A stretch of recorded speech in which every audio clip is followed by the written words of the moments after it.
നമസ്കാരം. സംസാരിക്കുന്നത് വ്യത്യസ്തൻ. കുറെ പൊട്ടന്മാരുടെ ഭയാനകമായ പ്രവചനങ്ങളെക്കുറിച്ചാണ് പറയാൻ പോകുന്നത്.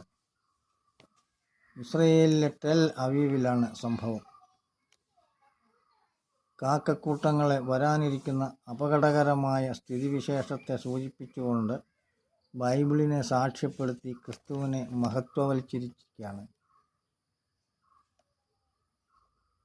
കുറെ കാക്കകൾ ആകാശത്ത് വട്ടമിട്ട് പറന്നതിനെയാണ് വെളിപാട് പുസ്തകത്തിലെ 19-ാം അധ്യായത്തിൽ പറയുന്ന ദൈവത്തിൻ്റെ വലിയത്താഴത്തിനായി ഒത്തുകൂടുന്നതിൻ്റെ തെളിവാണെന്ന് കൊട്ടിഘോഷിക്കുന്നത്. ഇത് മറുവശത്തുള്ള ഒരു ജനതയെ പ്രകോപിപ്പിക്കാൻ മാത്രം ഉതകുന്ന ദൈവസാങ്കല്പിക ജീർണതയായി അതിനെ പുനർജനിപ്പിക്കുക മാത്രമാണ് ചെയ്തിരിക്കുന്നത് എന്ന് വ്യത്യസ്തൻ. നമസ്കാരം.